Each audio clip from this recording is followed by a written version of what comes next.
vamos a dar comienzo a esta jornada. En primer lugar, esta jornada tiene las dos modalidades, presencial y también virtual. Como hay un considerable número de personas que están ya conectadas en el Zoom, nosotros quisimos comenzar con los primeros expositores. Y quiero que el profesor Chomer, que es el director del Departamento de Derecho Económico, dé las palabras de bienvenida y abra este congreso. Así que vamos a escucharlo de nuevo.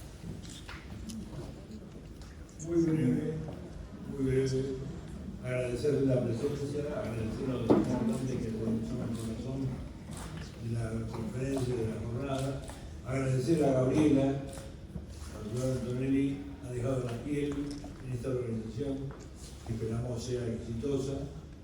Y no voy a hacer una consideración respecto del tema del arbitraje, porque seguramente voy a fallar en la consideración del tema, pero decirles que para un juez como yo, que hace 25 años que soy juez, es de que es la envidia.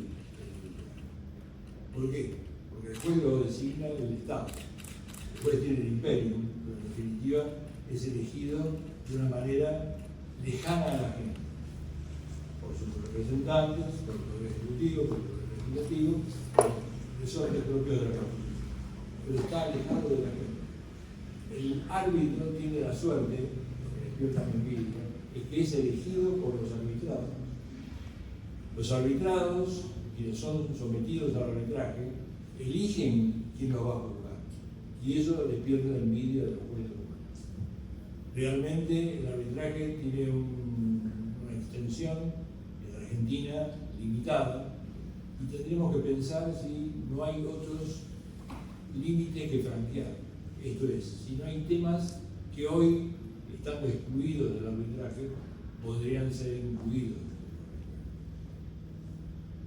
Esto pasó con la mediación. La mediación comenzó como un tema banal, poco confiable, y hoy se ha transformado en algo relevantísimo. ¿Por qué si hay mediación en los conflictos de consumo no puede haber arbitraje en los conflictos de consumo? Eso tenemos que repensarlo. Tenemos que repensar los límites del arbitraje.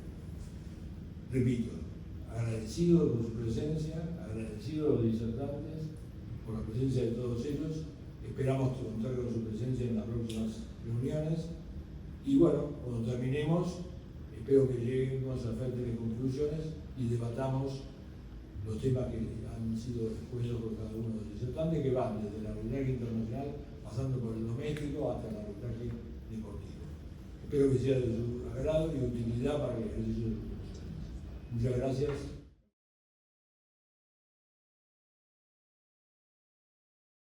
Buenas tardes.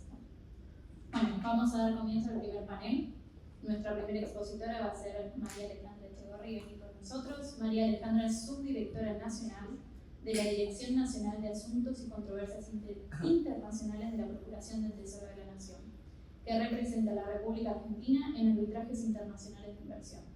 Es abogada de la Facultad de Buenos Aires, magíster en Derecho Internacional de la Universidad de Nueva York y fue becaria Fulbright. Desde el 2011 al 2012 fue abogada internacional en el estudio jurídico Cleary, Gottlieb, Steen and Hamilton en la Oficina de Nueva York, donde se dedicó a la práctica del litigio y el arbitraje internacional. Asimismo, es docente de Derecho Internacional en la Facultad de Derecho de la Universidad de Buenos Aires y fue docente en la Facultad de Derecho de la Universidad de Palermo. También ha dictado numerosas clases en la Escuela del Cuerpo de Abogados del Estado de la Procuración del Tesoro de la Nación, en el Departamento de Posgrado de la Facultad de esta casa y en el programa jurídico de verano de American University Washington College of Law. En el día de hoy nos expondrá sobre la defensa del Estado en arbitraje de inversión, el reciente éxito argentino en un caso de generación de energía eléctrica. Bueno, buenas tardes. Hoy les voy a hablar de un caso bastante reciente que se emitió el lado en diciembre del año pasado. Y me es grato hablar del caso porque es un caso en el que he trabajado junto con el equipo de la Procuración y que ha tenido buenos frutos después del gran trabajo que se hizo. Claro que esta exposición la hago a título personal y no representación de la Procuración. Primero voy a comenzar dándoles información básica del caso. El caso es Orazul Energy International contra República Argentina. Es un caso que fue registrado en el CIADI en el año 2019. Fue iniciado por una compañía registrada en España, constituida en España, pero que es una compañía que en realidad no tiene actividad real en España, sino que era simplemente una shell company constituida en ese lugar, lo cual igual fue suficiente para que pudiera acceder a la jurisdicción del CIADI bajo el Tratado Bilateral de Inversiones entre Argentina y España. El reclamo lo hizo en función de ciertas medidas que se fueron tomando luego de la crisis del año 2001 en la República Argentina, pero en particular esta demandante alegaba que las medidas adoptadas a partir del año 2003 eran las que afectaban su inversión y que en realidad lo que tendría que haber hecho Argentina para no violar el Tratado Bilateral de Inversiones entre Argentina y España era revertir esas medidas de crisis y volver a un estado pre-crisis, a un estado en el que no había medidas de emergencia. El tribunal que resolvió esta controversia estuvo compuesto por la doctora Inka Hanfeld, nacional alemana, presidenta del tribunal, el señor David Haig, canadiense, quien fue designado árbitro por la parte demandante, y el profesor Alain Pelé, de nacionalidad francesa, designado por la República Argentina. El laudo fue emitido en diciembre del año 2023 y los representantes de las partes fueron por la demandante, White & Case, un estudio que tiene gran experiencia en representar inversores fundamentalmente, también a veces en los estados, en arbitraje de inversión, y también localmente la demandante contó con la asistencia de Tabarone, el estudio Tabarone, y la República Argentina estuvo defendida únicamente por los abogados del Estado de la Procuración del Tesoro de la Nación.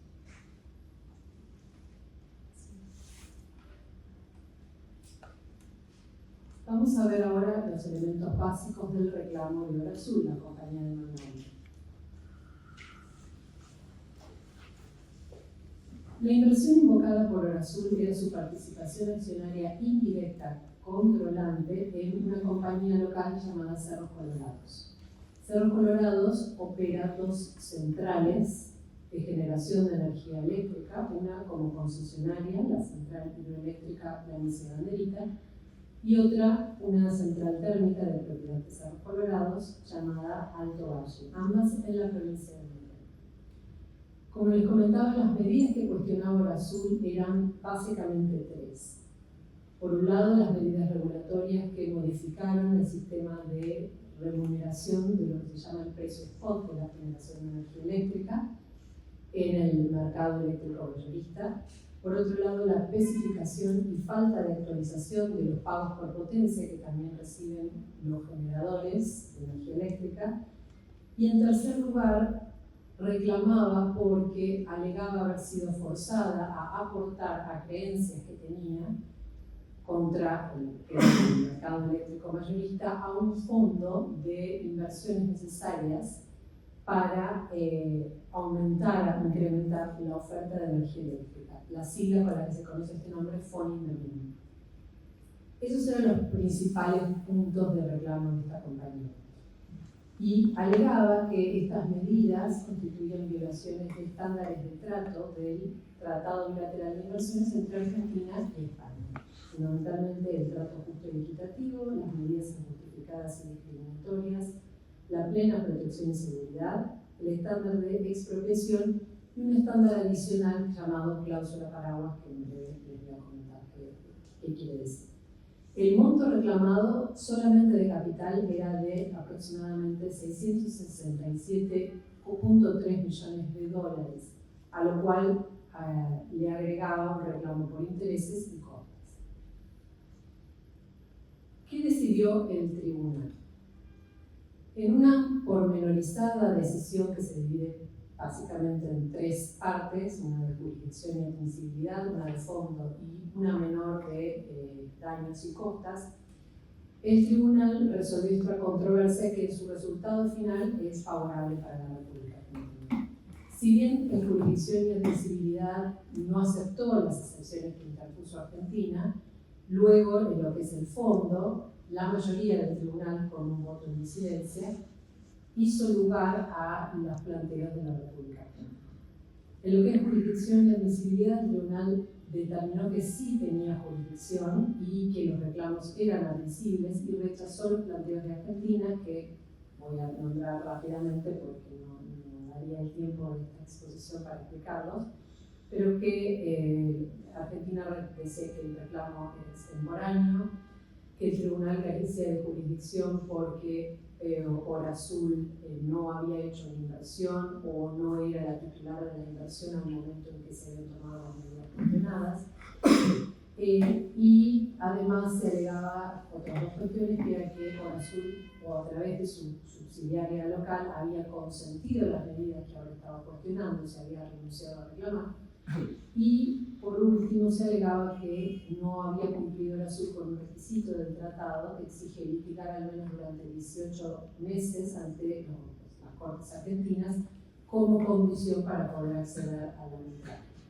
Lo cual Horazul eludió invocando una cláusula que se llama la nación más favorecida, que según la compañía le permitía acceder a otros mecanismos más favorables de solución de controversias de otros tratados que no tienen este requisito.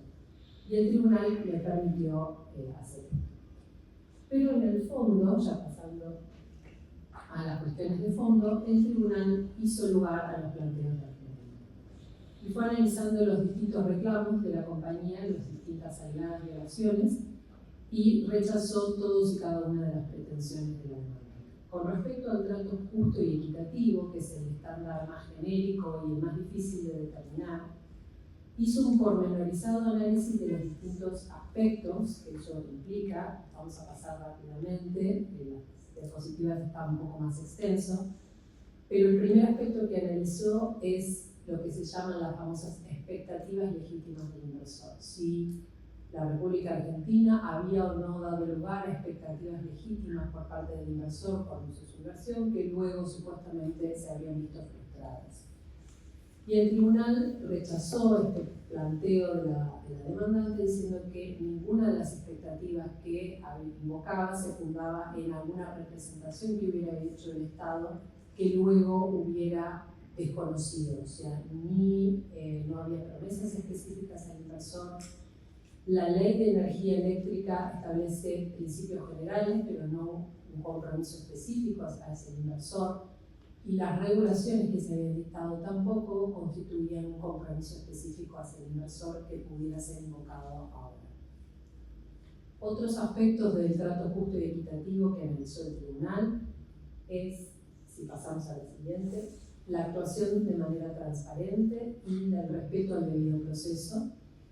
Y el tribunal consideró que Argentina había sido transparente en su actuar y que había respetado el debido proceso, que no estaba obligada a informar, a consultar con las compañías cada vez que tiene que adoptar una regulación, sino que es suficiente que las compañías, como por ejemplo Horazul, tengan la posibilidad de reclamar judicialmente en caso de que estén en desacuerdo con alguna regulación, lo cual había existido, y que la República Argentina siempre había sido clara en cuanto a la necesidad de incrementar la oferta de generación de energía eléctrica, con lo cual las medidas tomadas tendientes a normalizar el funcionamiento del mercado eléctrico y a incrementar la oferta de generación de energía eléctrica no era algo oculto, sino que era algo que abiertamente y desde todos los instrumentos generados desde el gobierno se había dado a conocer a los inversores.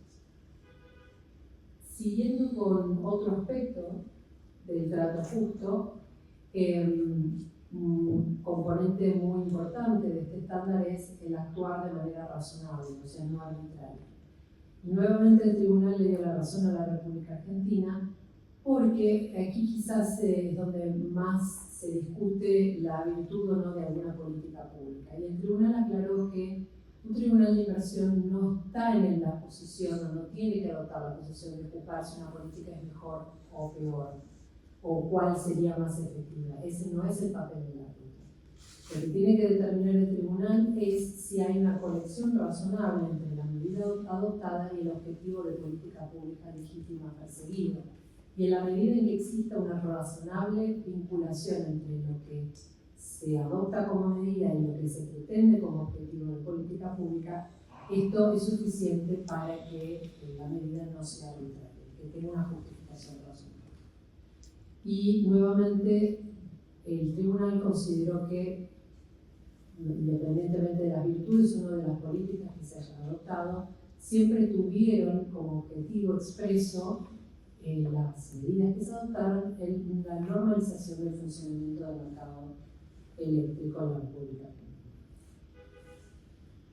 También, como parte del contenido del trato justo, que es el más extenso, como verán, se analizó si las medidas habían sido discriminatorias. El tribunal fue analizando distintas resoluciones que cuestionaba la demandante y concluyó que ninguna de ellas era discriminatoria porque o bien la demandante podría haber accedido al régimen que se establecía en esa resolución si hubiera cumplido con las condiciones, si hubiera decidido cumplir con las condiciones que se imponían en esas resoluciones, o bien la demandante se estaba comparando con situaciones que no eran comparables, o sea, no estaban en igualdad de circunstancias. Por ejemplo, había realizado una comparación con empresas públicas o con algún sistema binacional de generación de energía eléctrica, que no es una situación comparable a la de los generadores privados del mercado eléctrico.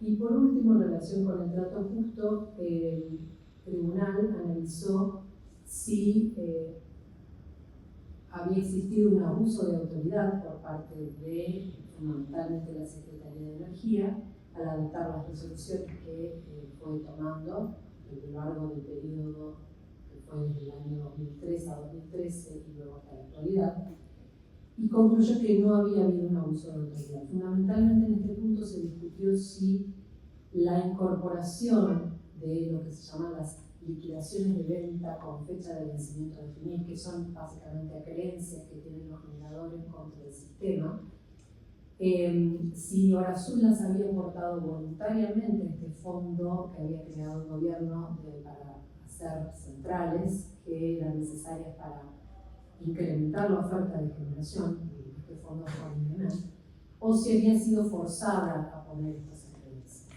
Y realizó un análisis detallado de la evidencia del caso y concluyó que Horasul voluntariamente había decidido aportar estas acreencias al fondo porque lo hizo considerando que era una decisión de negocios que le convenía, o sea, había sido una evaluación que había realizado porque le resultaba conveniente, no porque hubiera sido coaccionado a aportar estas creencias, y de hecho había obtenido resultados positivos de esa inversión. Eso confirmaba que era una decisión de negocios y no una decisión impuesta por el gobierno. Luego de esto es muy resumidamente, pero un análisis muy pormenorizado de toda la evidencia del caso que demostraba el carácter voluntario de esta participación. Pasando ya brevemente a los otros estándares de trato que se analizaron en este caso, el tribunal, remitiendo las razones ya expresadas en relación con el trato justo, consideró que las medidas no habían sido ni injustificadas ni discriminatorias y que el tribunal no había privado de protección a la demandante en relación con sus inversiones. En la siguiente diapositiva, ahí tenemos algunas de las referencias que hace el tribunal, pero básicamente remitió a lo que ya había resuelto en relación con el trato justo. Otro estándar que analizó este tribunal fue el famoso estándar de expropiación. También rechazó el planteo de expropiación que había hecho la compañía. Analizó tanto el estándar de expropiación directa como el indirecta. La expropiación directa es muy fácil de reconocer porque el título del activo pasa del expropiado al expropiante. Esto no había ocurrido en este caso, o sea que el único reclamo que podría haber llegado a tener la compañía era una expropiación indirecta, que son medidas que individualmente o en su conjunto producen un efecto equivalente de ser privado de la propiedad. Pero nuevamente el tribunal analizó los efectos de las medidas y cómo fueron tomadas y consideró que no había habido un efecto equivalente a una expropiación. Por el contrario, la compañía había obtenido una buena rentabilidad y beneficios luego de haber realizado su inversión y haberla gestionado en el marco de estas medidas que ahora contienen. Por último, en lo que se refiere a los estándares de trato, el tribunal analizó si la compañía podía importar algo que se llama cláusula paraguas a través de la cláusula de la nación más favorecida del tratado con España. Y concluyó que no, porque esta cláusula de la nación más favorecida no permite importar un trato sustantivo que no esté regido por el propio tratado. Y como el propio tratado con España no incluye una cláusula paraguas, que es una cláusula que permite invocar compromisos asumidos por el Estado con la inversión, entonces no se puede invocar en este caso para la cláusula paraguas, la cláusula de la nación más favorecida para importar una cláusula paraguas. Con respecto a los daños y costas, como el tribunal rechazó todas las pretensiones en materia de responsabilidad que había formulado la compañía, no fue necesario establecer una indemnización. Y con respecto a las costas, si bien Argentina había pedido que la demandante contribuyera en todo o en parte a los costos de la defensa argentina, el tribunal consideró razonable en este caso que cada parte soportara sus propios costos, o sea, costos por su orden, porque cada una había tenido parcialmente la razón. La demandante en la etapa de lo que se refiere a temas de jurisdicción y admisibilidad, la demandada en lo que se refiere a la. Y con respecto a los costos del funcionamiento del CIADI y los costos del tribunal arbitral, consideró que en este caso era razonable que las costas fueran aumentadas, las costas del arbitraje en sí. Lo que sí nota en este gráfico es la gran desproporción de los costos de defensa de cada parte. La demandante gastó de lo declarado, unos 17.437.692 dólares, mientras que la República Argentina solo, los gastos de defensa de la República Argentina solo fueron un 10% de esos gastos de defensa de representación de la demanda. Y los costos del CIADI, más o menos en línea con los que son otros procedimientos de esta envergadura, fueron casi 1.500.000 dólares. Como verán, son procedimientos bastante caros. Por último, la opinión disidente del árbitro David Hay, canadiense, que fue designado por la parte demandante, coincidió con la mayoría en cuanto a jurisdicción y admisibilidad, pero se apartó de la mayoría en lo que se refiere a responsabilidad y consideró que había responsabilidad de la República Argentina por violación del trato justo, fundamentalmente porque consideró que sí el inversor tenía una expectativa legítima que las medidas de emergencia que se fueron adoptando durante 2001 en adelante serían revertidas más o menos para el año 2006 o 2010, a un estado pre-crisis, o sea, al funcionamiento del sistema tal y como existía durante la época de la ley de convertibilidad. Y el árbitro Heck no consideró necesario determinar una indemnización porque, como estaba en incidencia, sabía que no era necesario, pero adelantó que si hubiera prosperado su posición habría determinado una suma indemnizatoria sustancial. Y también, según este árbitro, le habría otorgado la totalidad de las costas a la demandante. Con esto tenemos una aclaración última. Los recursos que caben contra un CIADI o procedimientos posteriores están previstos en el propio convenio CIADI. Son básicamente 4: rectificación o decisión suplementaria, revisión, anulación o aclaración. De estos, el plazo para una decisión suplementaria o rectificación ya venció en enero de 2024, sin que ninguna de las partes haya solicitado algo al respecto. La revisión tiene un plazo de 90 días desde el descubrimiento de un hecho que podría modificar sustancialmente la decisión y un plazo máximo de 3 años desde la emisión del laudo, que todavía no ha vencido. La anulación tiene un plazo de 120 días desde la emisión del laudo, que ya también venció, sin que ninguna de las partes haya presentado un recurso de anulación. Y por último, el recurso de aclaración o interpretación no tiene plazo, pero por el momento ninguna de las partes ha requerido ninguna anulación. Así que en el estado actual uno podría llegar a decir que este laudo ya sería firme y que se habría resuelto la controversia entre Obra Azul y la República. Muy bien.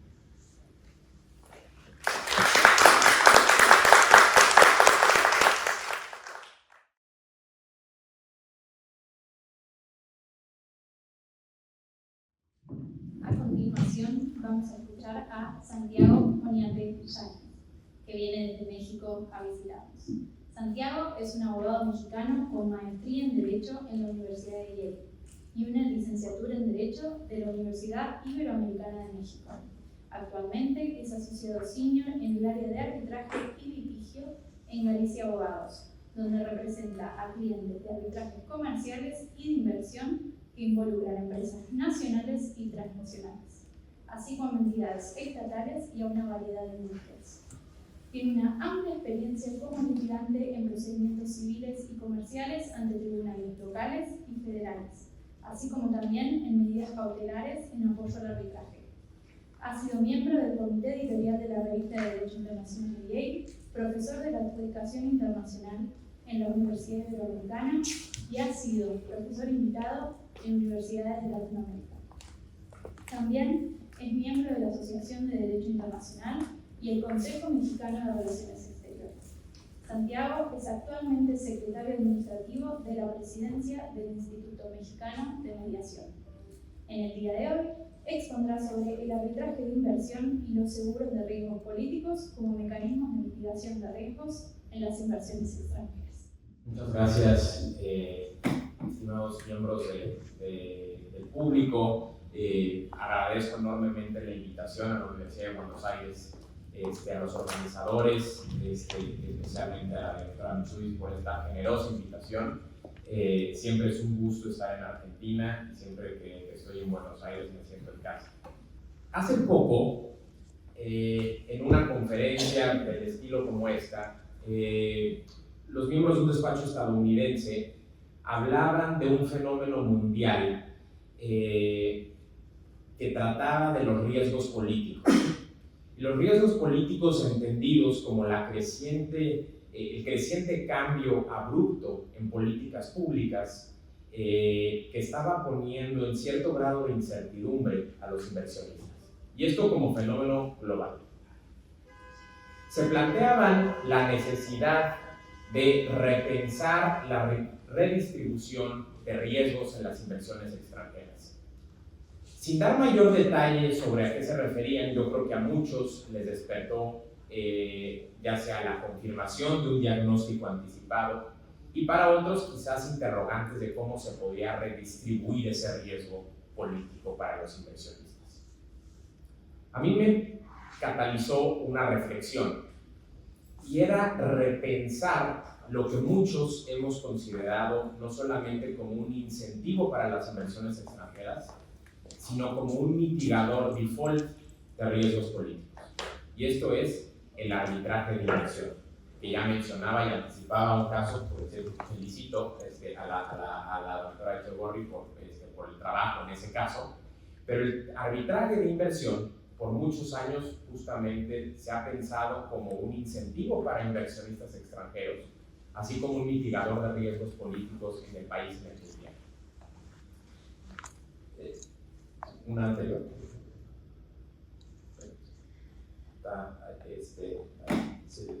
Muy raro, pero bueno.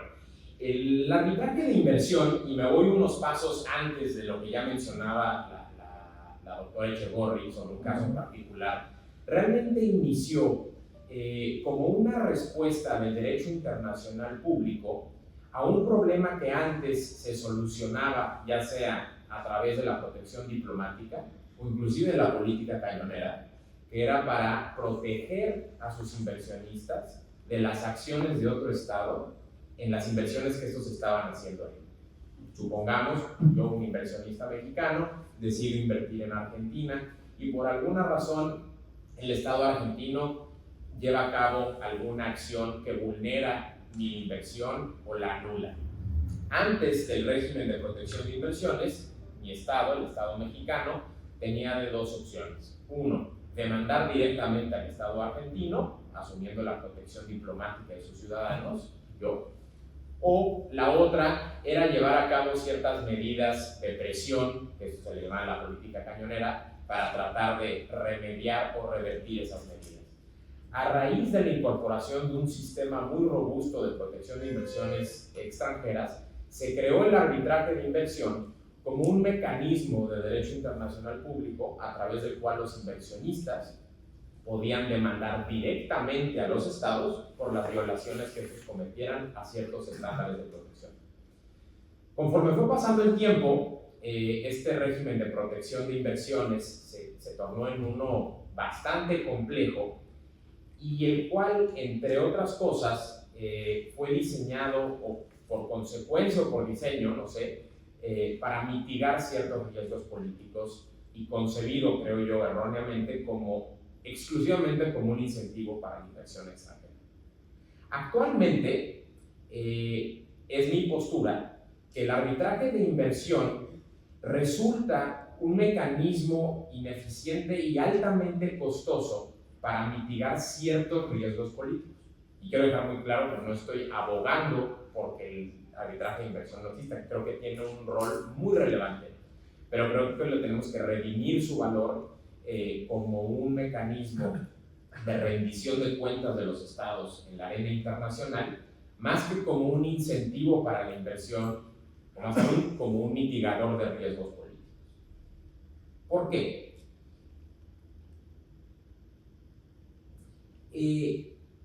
La defensa del arbitraje de inversión, sostengo, no puede sustentarse en una idea de incentivos, porque por varias razones.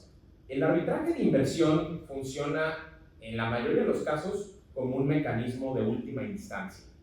¿Qué quiere decir que es un mecanismo de última instancia? Que para el inversionista tuvo que haber ya agotado muchas otras cosas o intentado agotar muchas otras cosas antes de llegar al arbitraje de inversión. Muchas veces para el inversionista activar un arbitraje de inversión conlleva, en muchos casos, la salida definitiva de un país. Es cerrar su negocio en un país y salirse. Esto claramente es una decisión costosa y hay un costo de oportunidad aparejado con esa decisión.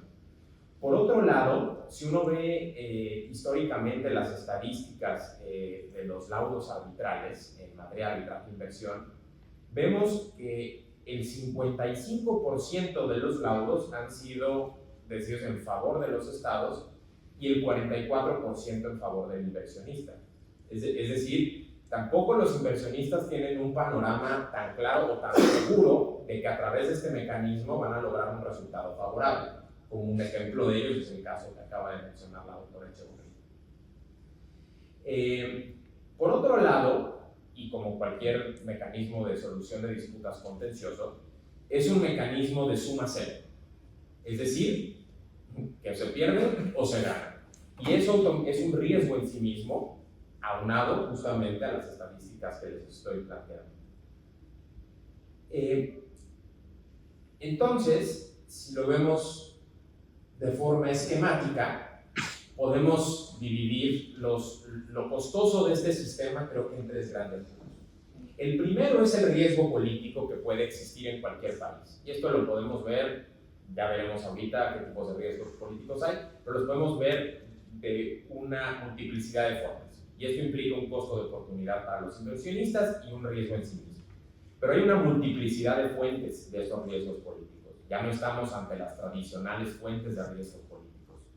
El segundo rubro lo vemos ya en el arbitraje de inversión, en estándares de protección que son realmente acotados y los costos procesales también. Veíamos también una cifra que creo que me ayudó mucho, obviamente, a ejemplificar esto, la doctora Echeverría, 17.4 millones aproximadamente de costas nada más para el inversionista. Son procedimientos altamente costosos para el inversionista Y el resultado va a ser, como ya dije, un resultado de suma cero y un resultado incierto.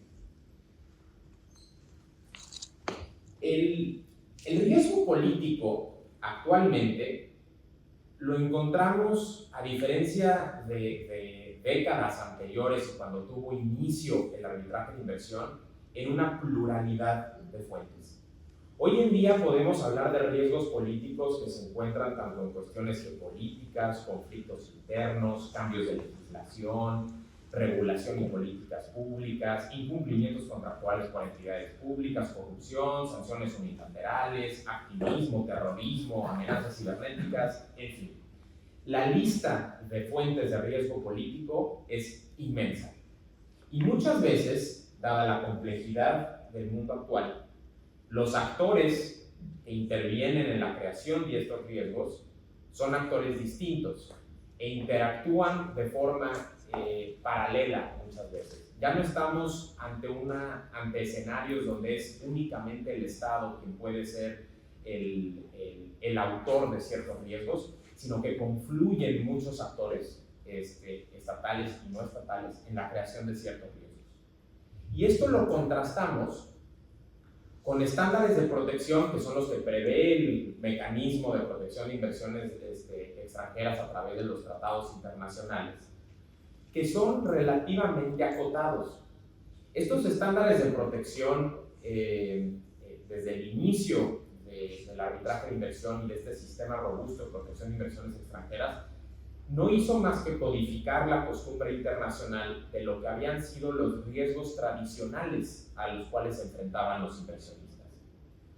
Sin embargo, estos estándares de protección, creo que en muchos casos ya no atienden al riesgo moderno al cual están enfrentándose muchos inversionistas. Y les pongo dos ejemplos.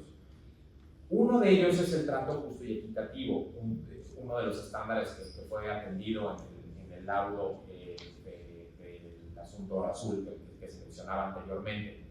El estándar de trato justo y equitativo, que muchas veces es usado como cajón desastre, donde entra todo, se convierte un poco en un test de arbitrariedad, ¿no? Y entonces entramos a un análisis de qué implica un comportamiento regulatorio arbitrario o aceptable por parte del Estado.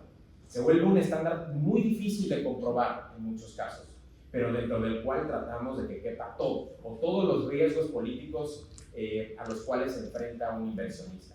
Otro ejemplo es, por ejemplo, la expropiación.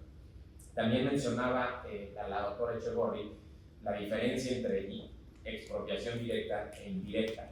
La expropiación indirecta, creo yo, fue creándose también con conceptos más modernos como creeping expropriation y análogos, como una respuesta a estos riesgos políticos cada vez más difusos y más complejos. Sin embargo, no es suficiente para atender la variedad de riesgos políticos a los cuales se enfrenta un inversionista hoy en día.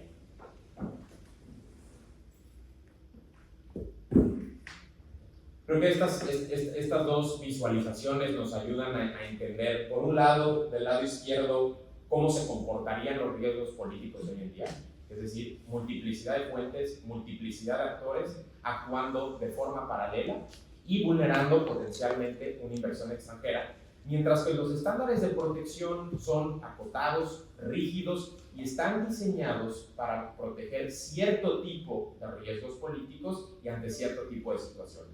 Como jugando futbolito, solamente se pueden mover para adelante o para atrás, controlándolos de maneras muy, muy rígidas. Ante esto, siguiente, nos podemos preguntar, bueno, ¿cuáles son las alternativas al arbitraje de inversión con la que cuentan inversionistas? Y se han tratado normalmente 4 grandes alternativas al arbitraje de inversión. El primero es acudir ante las cortes locales del país receptor de la inversión. Esto resulta poco atractivo para los inversionistas porque pues, piensan que están jugando en un plano desigual si justamente lo que están impugnando son políticas públicas del Estado que están demandando. 2, absorber los costos de la actuación gubernamental, que puede llegar a ser una decisión que tomen ciertos inversionistas. Negociar con el gobierno puede ser otra, o algún tipo de medio alterno de solución de controversias, como podría ser la mediación o la conciliación. Sin embargo, hay una alternativa que ha pasado desapercibida, no por falta de mención, sino por no ser vista como una verdadera alternativa. Y estos son los seguros de riesgo político. Los seguros de riesgo político, y no sé si algunos ya hayan escuchado de esta figura, pero son, como podría ser cualquier seguro que podríamos tener, que podría tener yo o ustedes en su automóvil, seguro de vida o seguro de gastos médicos, es un seguro que contrata el inversionista para protegerlo de ciertas medidas al hacer su inversión en un estado en específico. Actualmente tenemos 4 grandes rubros de seguros de riesgo político.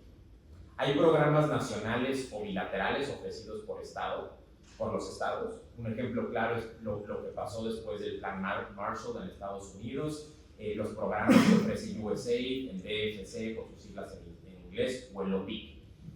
Son programas muy específicos que crea un país para incentivar la inversión en regiones muy en específico.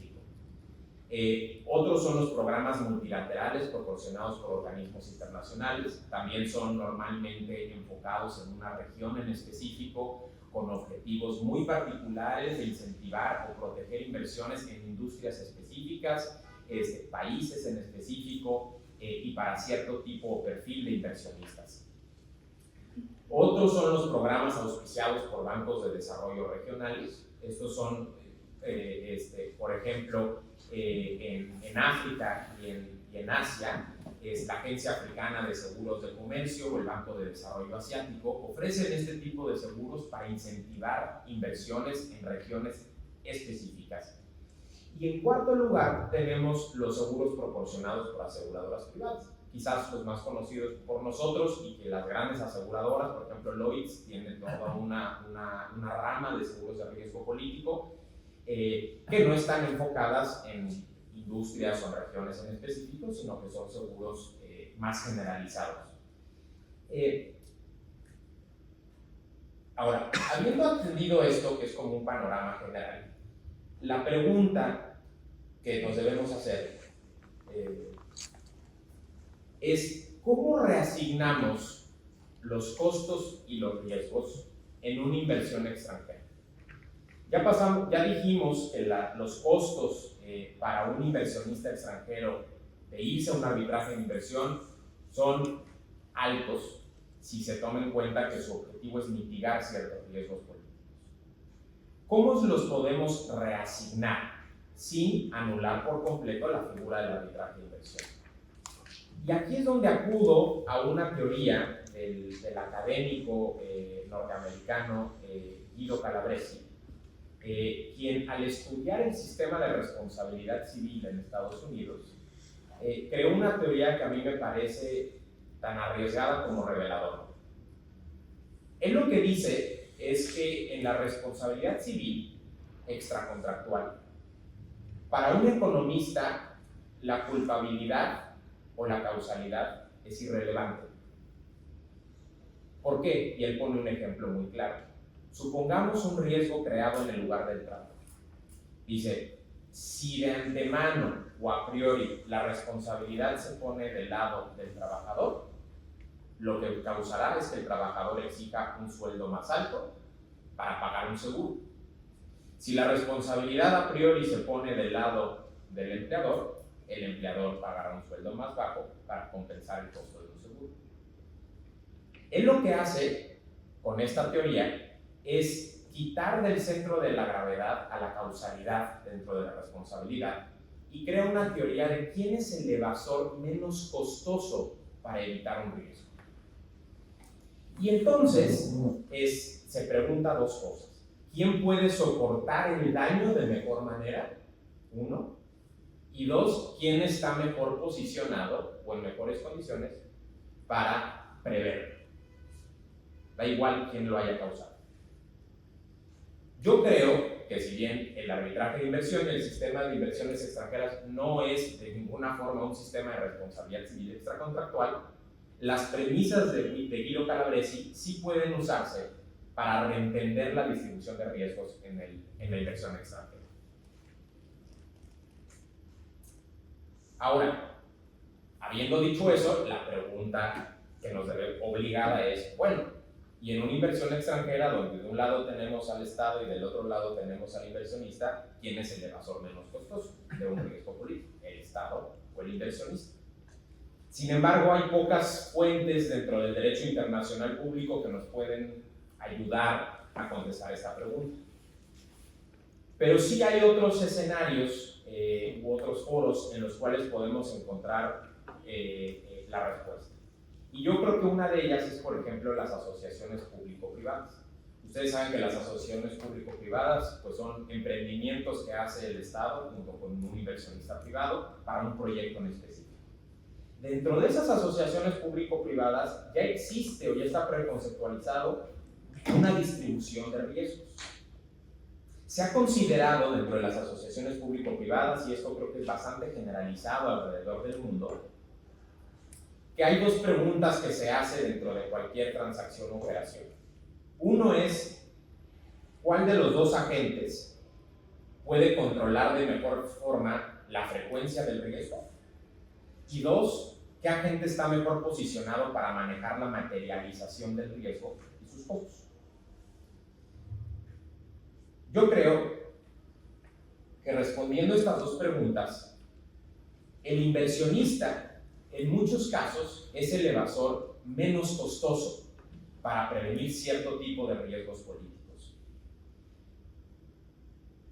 Y tanto Calabresi, desde los inicios de su teoría, como la doctrina que ha tratado las asociaciones público-privadas, han establecido de que el hecho de que una de las partes no pueda prevenir la materialización del riesgo no necesariamente es un obstáculo para que la asuma, ya que puede tener mayor control sobre el costo final.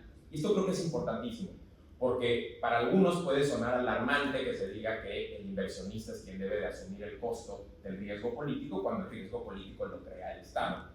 Sin embargo, ya que vemos los costos de mitigar esos riesgos, creo que quien tiene mayor control sobre el costo final es el inversionista, porque a final de cuentas hoy en día con lo que cuenta el inversionista es un mecanismo que solamente puede accionar el inversionista y que normalmente va a salir más costoso para el inversionista.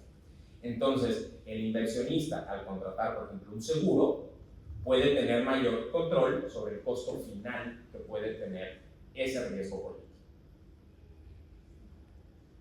Por lo tanto, creo que las inversiones extranjeras pueden y deben adoptar la lógica detrás de la distribución de costos en las asociaciones público-privadas de una forma parcial para implementar los seguros de riesgo político como una alternativa viable a la mitigación de riesgos políticos.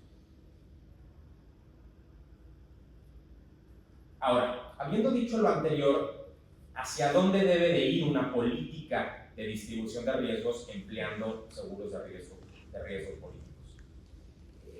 Hay un estudio por el Centro Bail de la Universidad de Columbia en el cual se encontró que hay un porcentaje mínimo de las empresas de los países BRIC, por ejemplo, quienes habían contratado seguros de riesgo político. Y ello era ejemplificativo de lo que pasaba a nivel global.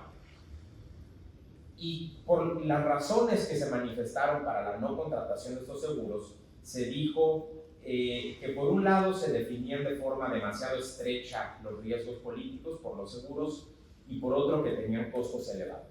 Creo que son preocupaciones legítimas y relevantes, pero solamente habla de un sistema que ha sido poco utilizado, porque entre más se pueda utilizar este sistema como un mecanismo viable y alternativo para mitigar estos riesgos, creo que bajarán los costos y también se podrán ampliar la gama de riesgos políticos que se pueden cubrir por estos seguros.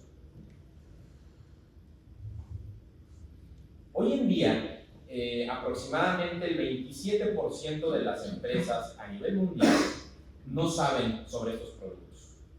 Y el 48% de las empresas que sí saben de estos productos consideran que no son adecuados actualmente para sus necesidades. Sin embargo, esto creo que depende todavía de una falta de sensibilización a los alcances de este tipo de servicios. También tenemos que entender que las empresas internacionales al momento de invertir en un país o en otro tienen distintas formas de internalizar y de mitigar estos riesgos. Por ejemplo, hay un estudio muy interesante que analiza cómo las empresas rusas, chinas y brasileñas asumen los riesgos políticos de un país en concreto.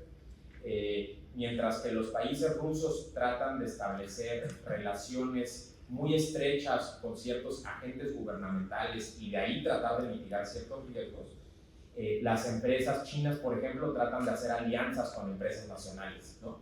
Y entonces, pero esas son formas, creo que bastante, por falta de una mejor palabra, improvisadas de cómo tratar de mitigar los riesgos, pero no necesariamente institucionalizadas como sería a través de un seguro.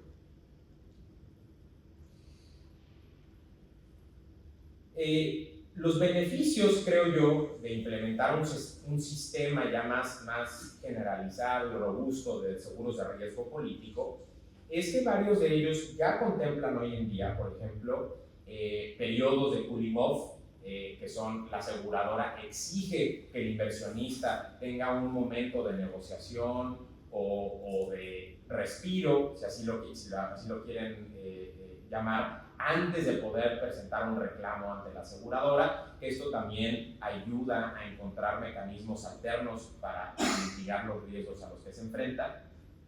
Y otras son condiciones que también se imponen, que pueden ser atractivas para ciertos países. Por ejemplo, hay aseguradoras, especialmente los que hacen planes regionales, que imponen condiciones de respeto a derechos humanos, normativa local, medio ambiente. Entonces, para acceder a este tipo de seguros o a sus compensaciones, los inversionistas tienen que mantener o estar estrictamente apegados a buenas prácticas dentro de la inversión extranjera.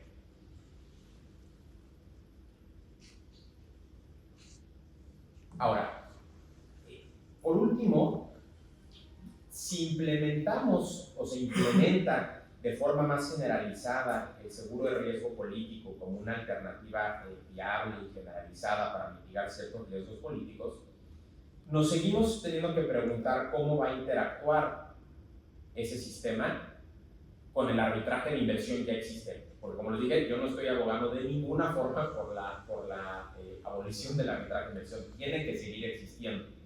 Sin embargo, para cierto tipo de casos. Entonces, al existir un seguro de riesgo político o un inversionista que tiene un seguro de riesgo político, ¿cómo interactúa ello con la existencia de un arbitraje de inversión? Tenemos pocos casos que nos pueden dar luz sobre la respuesta a esta pregunta. Y hay dos emblemáticos. Uno es el caso de Cale en contra de Turkmenistán y otro de casa, el caso Hochschild AEG en contra de Argentina. Los dos trataron sobre el tema de seguros de riesgo político, pero en ambos los tribunales arbitrales determinaron cosas diametralmente opuestas. Pero creo que un punto medio puede encontrarse entre uno y otro. En el caso de Turkmenistán, el tribunal arbitral determinó, bueno, como contexto, el inversionista ya había presentado un reclamo ante la aseguradora, en ese caso, y fue compensado le fue dada la suma asegurada por parte de la aseguradora. Y posteriormente inició un arbitraje de inversión. Sin embargo, el tribunal arbitral lo que determinó es que la suma asegurada y que le fue pagada al inversionista debía descontarse de la condena que se le hacía al Estado, porque se estaría entrando una doble compensación. Esa fue una ruta que decidió ese tribunal arbitral. Sin embargo, en el caso argentino, en el caso Hochschild AEG, lo que determinó el tribunal arbitral es que el Estado argentino no era parte de esa relación contractual entre la aseguradora y el inversionista, y que era el seguro era completamente ajeno a lo que pudiera reclamarse del inversionista hacia el Estado, y por lo tanto no había obstáculo alguno para que el inversionista pudiera reclamar la cantidad de la aseguradora y al mismo tiempo obtener un pago a través de una condena por parte del tribunal arbitral. Yo creo que estas dos posturas representan polos y creo que debemos encontrar una propuesta media si queremos que esto realmente sea un mecanismo efectivo que puedan utilizar los inversionistas. Sin embargo, por la extensión del tiempo, obviamente no me aventuro yo a decirles cuál es ese punto medio, solamente sí decirles que sí creo que debe ser un punto medio entre esos dos. Finalmente, habiendo dicho lo anterior, creo que distinguiendo entre los riesgos políticos que los inversionistas pueden asegurar a través de mecanismos como es un seguro, podemos lograr redimir el valor del arbitraje de inversión como un verdadero mecanismo de adjudicación del derecho internacional. No uno a través del cual se busque necesariamente o indefectiblemente incentivar la inversión o mitigar riesgos políticos, sino uno a través del cual se logre la rendición de cuentas de los estados en la arena internacional. A final de cuentas, el arbitraje de inversión es lo que hace, es determinar la responsabilidad estatal de un país por violaciones al derecho internacional. Y ese es el valor o la esencia que creo debemos rescatar. Y entonces, por último, creo que podemos sacar 4 grandes conclusiones. A través de la teoría económica del evasor menos costoso, en la distribución de costos y riesgos en las asociaciones público-privadas, la forma más eficiente de mitigar ciertos riesgos políticos puede ser la contratación de seguros de riesgo político por inversionistas. 2, el seguro de riesgo político se debe de entender como un mecanismo complementario que permita la mitigación de riesgos de forma más eficiente. Debemos revitalizar el arbitraje de inversión como un mecanismo de rendición de cuentas en la arena internacional. Y por último, pero no menos importante, debemos reconocer las limitaciones del arbitraje de inversión y su carácter de incentivo de inversión. Yo he escrito al respecto y si obviamente alguien en el público está interesado, a través de la doctora Michuy, yo les puedo hacer llegar el material que he escrito sobre este tema, en el cual lo explico obviamente con mucha más profundidad. Pero muchas gracias a todos por su atención.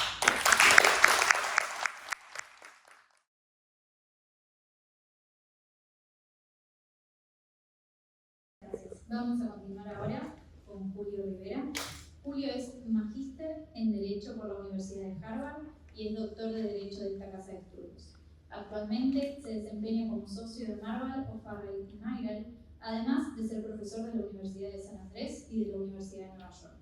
En el día de hoy va a exponer sobre el siguiente interrogante. ¿Es Buenos Aires una buena sede para arbitrajes internacionales?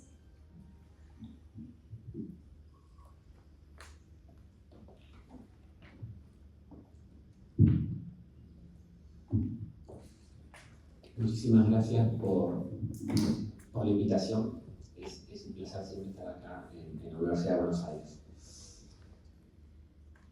La elección de la sede es probablemente uno de los aspectos más delicados al momento de la redacción de la cláusula arbitral. ¿Y por qué? Porque básicamente es la ley de la sede la que va a regular ese procedimiento arbitral, es la que va a establecer de qué forma los jueces locales pueden asistir al procedimiento, es la que va a establecer las causales de nulidad, del posible laudo, y van a ser sus jueces los que van a tener la última palabra sobre la validez y ejecución de ese laudo en la sede. Entonces, siempre uno de los aspectos más sensibles en la redacción de una cláusula arbitral es fijar la sede de ese arbitraje. Y básicamente uno tiene en cuenta muchos aspectos, pero los 2 puntos fundamentales que tiene en cuenta primero es cuál es el marco normativo vigente en materia de arbitraje en su país. ¿Tiene una ley más o menos normal, basada en la ley modelo, o tiene una ley, como, y esto que me escuchen mis amigos norteamericanos, como la Federal Arbitration Act de la década del 20, que es bastante compleja de interpretar? Entonces, lo primero que es ver, bueno, cuál es el marco normativo, y lo segundo es quién la interpreta. Porque al final del día las leyes son los jueces dicen que es, y la última palabra sobre la interpretación de ese marco normativo del arbitraje la van a tener los jueces. Teniendo en cuenta estos 2 aspectos, ¿no? El marco normativo aplicable al arbitraje y los tribunales argentinos, el interrogante que planteaba, ¿es Buenos Aires una buena sede para arbitrajes internacionales? Y esa es una de las batallas que vengo dando hace rato en varios lugares, y la respuesta es, al menos de partes privadas, es un sí contundente. Y en primer lugar, porque el marco normativo, la Argentina finalmente llegó a adoptar una ley de arbitraje internacional basada en la ley modelo con muy pocos cambios, con lo cual hoy la Argentina tiene un marco normativo moderno y que cualquier inversor puede fácilmente entender cómo funciona. Entonces, desde el punto de vista del marco normativo, al menos en arbitraje entre partes privadas, la Argentina tiene una ley de arbitraje internacional cuyos estándares son los más aceptados globalmente. Y el segundo punto, que es en el que más me quiero detener, es el fuerte apoyo al arbitraje comercial en general que le ha dado la Cámara Comercial al arbitraje.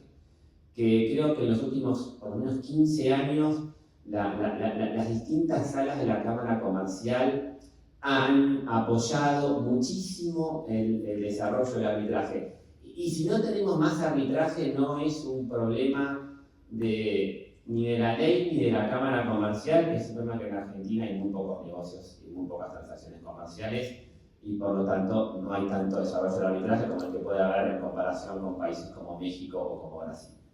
Pero veamos un poquito algunos de los principales fallos de la Cámara Comercial que revelan y exteriorizan este apoyo al arbitraje. El primer punto era, bueno, ¿cómo va la Cámara Comercial a interpretar el 1649 del Código Civil y Comercial? Cuando dice que para que haya arbitraje no tiene que encontrarse comprometido el orden público. Y ahí la duda que se planteaba era el mero hecho de que en un caso concreto el tribunal tenga que interpretar leyes de orden público o leyes federales, etc. Eso per se excluye la arbitrabilidad de la controversia. Y la Cámara Comercial ya en el fallo Sibor contra Walmart dijo no. El mero hecho de que el tribunal tenga que interpretar y aplicar normas de orden público de ninguna manera excluye la arbitrabilidad de la disputa. Lo relevante es ver si la disputa puede ser objeto de transacción entre las partes, y en la medida que se encuentren en juego derechos puramente patrimoniales, la Cámara Comercial dijo no hay ningún problema con que los tribunales comerciales interpreten y apliquen normas que hayan sido calificadas de orden público. Incluso la Cámara Comercial de ya hemos sostenido en varias ocasiones que los tribunales arbitrales incluso pueden declarar la inconstitucionalidad de una ley, recordando por ejemplo los casos de especificación. Entonces, y esta cuestión es muy importante, por ejemplo, en todos los contratos de compraventa de gas entre productores y distribuidores, muchas veces hay que interpretar, además del contrato regido por derecho privado, hay que interpretar también el marco regulatorio de la distribución.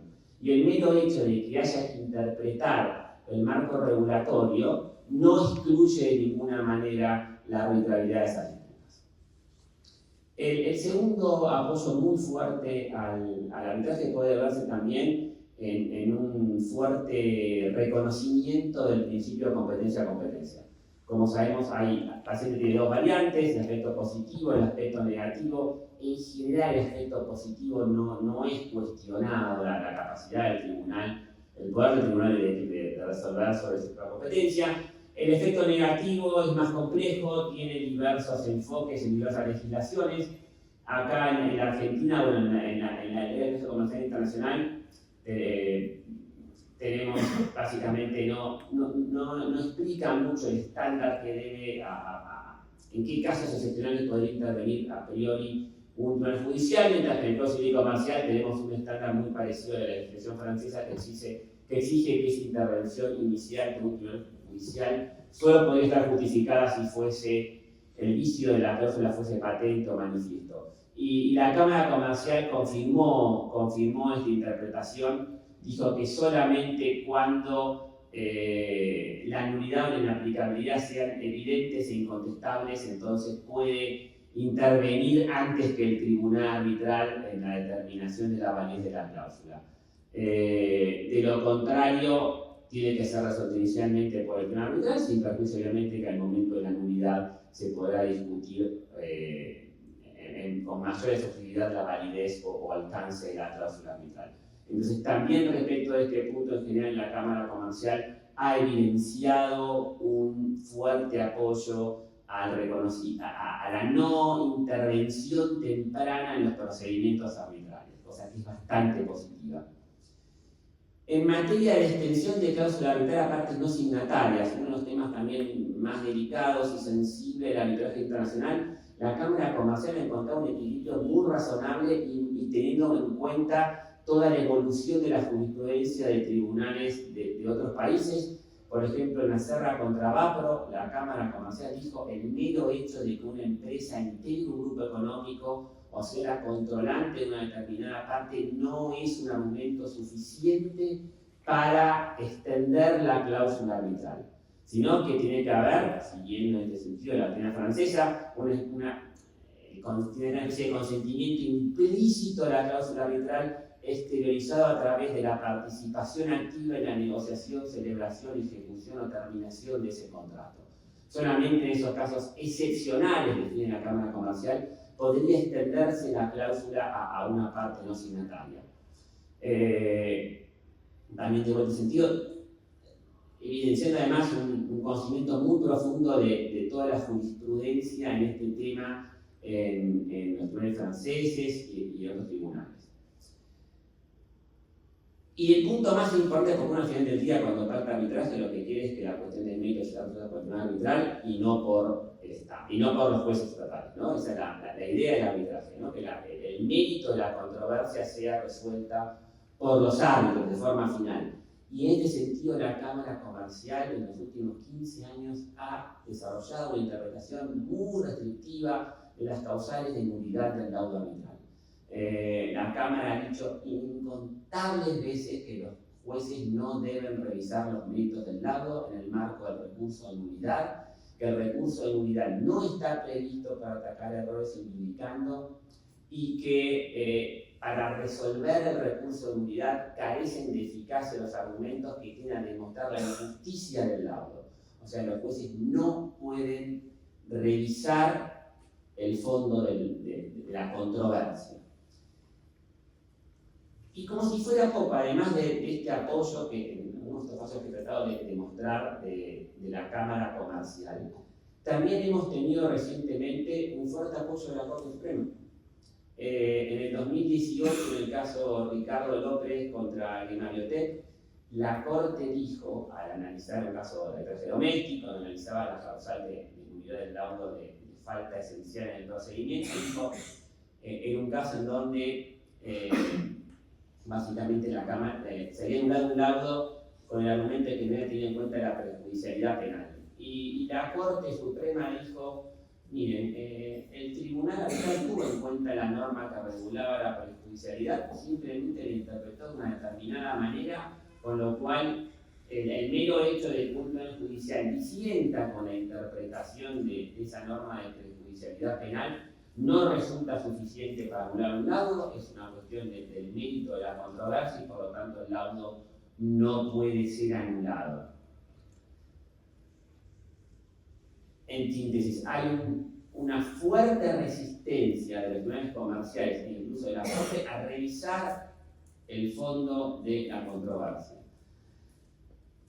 Amén de eso, además, uno de los grandes problemas que tenía el arbitraje en Argentina era la famosa doctrina Carteloni, en donde la Corte Suprema en el 2004 había desarrollado, sin tener muy en claro cuál es el fundamento, parecería ser constitucional, pero no quedaba muy claro, de que los laudos podían ser impugnados cuando eran inconstitucionales, irrazonables o ilegales o contrarios al orden público.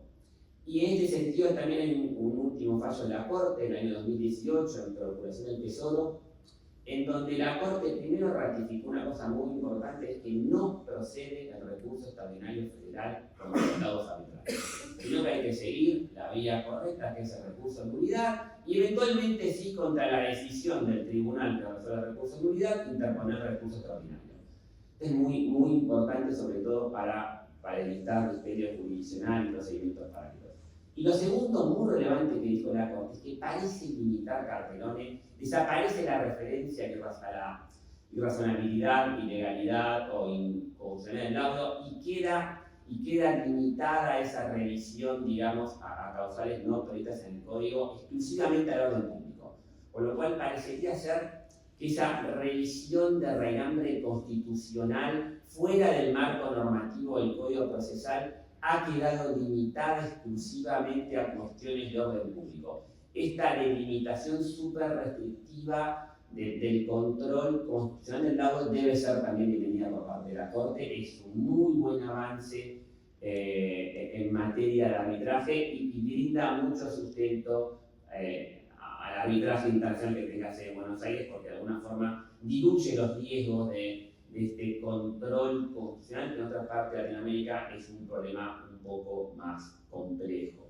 Y en sentido coincidente, la Corte, la Cámara Comercial, ha dicho varias veces que tratar de impugnar un laudo basado en las causales de arbitrariedad de sentencia excede el marco cognitivo de la unidad del laudo. O sea que tratar de replicar en materia de nulidad del laudo las causales de arbitrariedad de sentencia no funciona, sino que el marco es mucho más restrictivo, el marco de nulidad del laudo. Entonces, bueno, en estos primeros 10 minutos hablé de todo lo bueno y creo que estoy muy convencido que la Argentina, Buenos Aires puede funcionar muy bien como arbitrar para una serie de arbitraje entre partes privadas. Creo que en los últimos 15 años, entre la ley modelo, la jurisprudencia de la Cámara, la jurisprudencia de la Corte, estamos muy bien. Entonces, la siguiente parte es, bueno, ¿qué se puede mejorar y dónde estamos mal? Son pocas las cosas que creo que uno dice, bueno, que podemos mejorar. Una ya la anticipó el doctor Schoen, pero es, tenemos que revisar la redacción de las causales de no arbitrabilidad del Código Civil y Comercial. Y hay una en particular que es incomprensible y que creo que me cuesta encontrar en otro país que la tenga, que es esta idea de que no son arbitrables las controversias, ¿cómo es que dice? Los contratos por adhesión, cualquiera sea su objeto. Descartemos además, cuando discutimos esta norma, no estamos hablando de consumidores, porque el consumidor es un inciso diferente. Entonces estamos hablando de contratos por adhesión entre empresas.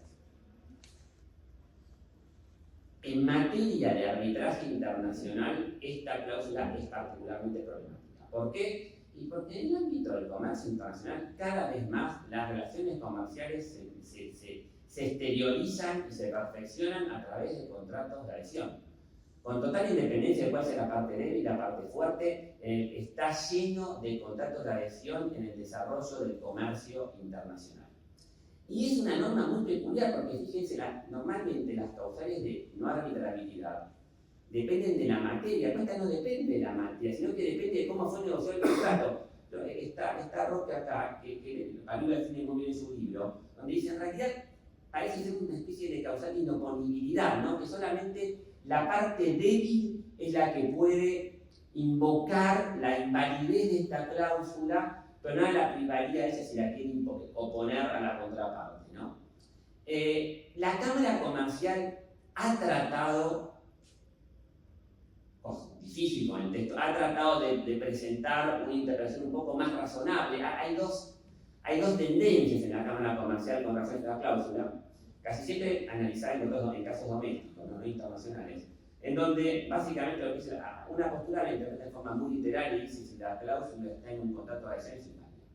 Creo que esta interpretación en materia de contratos internacionales es muy problemática. Y una segunda interpretación, que es la que ha desarrollado, por ejemplo, la sala A, con la doctora Usar y otras salas, es, bueno, no, tiene que probarse una situación de abuso. Tiene que haber un problema, un vicio en el consentimiento de la parte débil que invalide la cláusula. El mero hecho de que la cláusula esté inserta en un contrato de adhesión no es suficiente a los fines de invocar la invalidez o inaplicabilidad de la cláusula. Creo que esta es una norma que por lo menos en materia de arbitraje internacional no debería existir y creo que es bastante dudoso que sea compatible con la Convención de Nueva York, sobre todo porque lo curioso es que en general todas las jurisprudencias de la Cámara Comercial admiten que se puede elegir un tribunal estatal extranjero en contratación. Hay varios casos de la Cámara Comercial que han reconocido de que son válidas las cláusulas de prórroga de jurisdicción en un tribunal extranjero. Entonces tengo la paradoja de que si yo tengo un contrato de adhesión y viene un cliente y me pregunta, y ¿sabes qué? mejor elegir el Tribunal de Dakota del Norte, porque si pactás arbitraje te van a invocar el artículo 1651, inciso D del Código Civil Comercial. Y este resultado es disparatado, porque a la parte de él nunca le puede convenir litigar en Dakota del Norte versus litigar en arbitraje. Entonces, esta es una de las normas que definitivamente deberían ser repensadas, limitadas a casos domésticos, no sé. Pero pensar que el arbitraje internacional, el mero hecho de que una cláusula esté en un contrato de adhesión y sea inválida, es poco incompatible con el comercio internacional. Y el segundo punto, ya me quedan 4 o 5 minutos, yo siempre enfaticé, la Argentina funciona como sede de arbitrajes entre partes privadas. Con partes estatales, la Argentina es un país extremadamente más complejo. ¿Por qué? Primero, porque no tengo un marco normativo. El artículo 6 de la Ley de Arbitraje Comercial Internacional define comercial como relaciones jurídicas, contractuales o no contractuales, regidas preponderantemente por derechos privados. ¿Eso qué excluye? Excluye los costos administrativos. Entonces, ¿cuál es el marco normativo de un arbitraje con el Estado sede en Buenos Aires? El Código Civil y Comercial de la década del 60, que es totalmente desactualizado y totalmente inapropiado para un arbitraje internacional con partes estatales, incluso de la perspectiva del Estado. Yo he escuchado muchas veces a los representantes del Estado muchas veces quejarse de ciertos plazos, y con razón, me parece que tiene un punto muy fuerte, de ciertos plazos excesivamente cortos en el arbitraje comercial en algunos procedimientos. Y acá tienen 5 días para interponer una unidad o contestarla. Entonces, claramente es una normativa que no recoge ninguno de los principios modernos del arbitraje y es manifiestamente inadecuada para un marco normativo con arbitraje con partes estatales. Entonces, mientras que en partes privadas tenemos la ley modelo, en arbitraje con partes estatales tenemos el Código Procesal de la década del 60. Y el segundo punto, que a diferencia de la Cámara Comercial, la Cámara Contencioso ha evidenciado una postura extremadamente más hostil al arbitraje. Ya han pasado más de 20 años y cada vez uno a un congreso en el extranjero y trata de defender a la Argentina como sea, pero Yacyretá. Y Yacyretá, la gente se sigue acordando del caso Yacyretá en el extranjero, y la verdad es que no es simplemente un caso aislado. La hostilidad del foro contencioso con el arbitraje comercial de partes es evidente. Y acá quiero plantear 2 cosas. Una cosa que decía Santiago, ¿no? De las alternativas al CIADI. Yo a veces digo que paradójicamente el principal sponsor del CIADI es la Cámara Contencioso Administrativo. ¿Por qué lo digo? Porque hace totalmente inviable el arbitraje comercial con el Estado. Entonces, si uno quiere verdaderamente dar una alternativa, y como decía Santiago, no puede ser el Tribunal Contencioso universal extranjero porque no se va a hacer, nadie quiere ir a jugar la final de la Libertadores siendo River la cancha de Boca, ni de la Boca quieren jugar la cancha de River. Entonces no van a aceptar los tribunales locales, y la alternativa entonces al CIADI tiene que ser el desarrollo del arbitraje comercial. Cada vez más hace poco tuve una discusión, ¿no? De que hay que reemplazar el CIADI por el arbitraje contractual, por el contrato de inversión, ¿no? Y hay un proyecto de UNITROA con la CCI. Bueno, esto va a funcionar en países como en la Argentina en la medida que haya un marco normativo y un apoyo al arbitraje comercial con el Estado. Y hay muchos modelos en la región que podemos tomar de ejemplo. Está Perú, país extremo, con el obligatorio, para mí demasiado, pero también está Brasil. Todo el mundo dice Brasil no tiene CIADI, es correcto. Pero Brasil tiene un marco normativo moderno de arbitraje comercial con partes estatales que funciona perfecto y que funciona a nivel federal, a nivel estadual y a nivel municipal. La Argentina no tiene nada remotamente parecido al marco normativo brasileño en materia de arbitraje con el Estado. Entonces, los 2 puntos, y con esto termino, ¿no? Tan es así, y que lamentablemente es triste, que la propuesta del gobierno actual en el famoso régimen de incentivo a las inversiones privadas en materia de arbitraje sea colocar la sede de los arbitrajes fuera de la Argentina. Eso es una revelación de la incapacidad de la Argentina de poder tener arbitrajes con partes.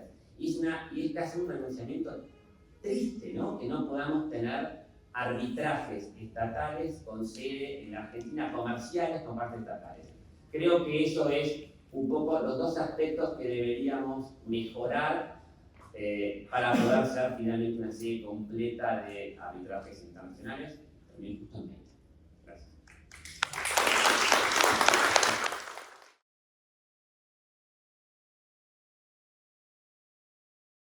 Vamos a terminar este primer panel con Fabio Núñez del Prado, que nos acompaña desde Perú. Fabio es abogado por la Pontificia Universidad Católica del Perú. Realizó un LLM en la Universidad de Yale y actualmente está realizando un PhD en la Universidad de Oxford. Actualmente es socio del estudio Rebasa, Alcázar y de las Casas, ejerciendo como abogado en Perú y Nueva York, y es solicitor en Inglaterra y Gales. En cuanto a su labor académica, es profesor de la Pontificia Universidad Católica del Perú, la Universidad del Pacífico y ha sido profesor en la Universidad Carlos III de Madrid. En el día de hoy va a estar exponiendo sobre el arbitraje como jurisdicción correctiva.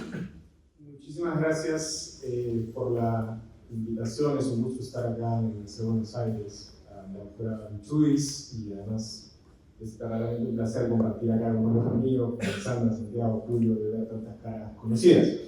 En realidad mandé un update con respecto al tema que iba a tratar y voy a compartir con ustedes algunas conclusiones preliminares con respecto a mi tesis doctoral. Acá en la presentación el doctor Chomer mencionaba que los jueces envidiaban, ¿no es cierto?, a los árbitros porque los árbitros eran elegidos por las partes. Y en realidad mi tesis doctoral consiste básicamente en someter a escrutinio el mecanismo de designación unilateral, que es el mecanismo que predomina hoy día en el sistema internacional. Entonces, siguiente, por favor. Siguiente de nuevo.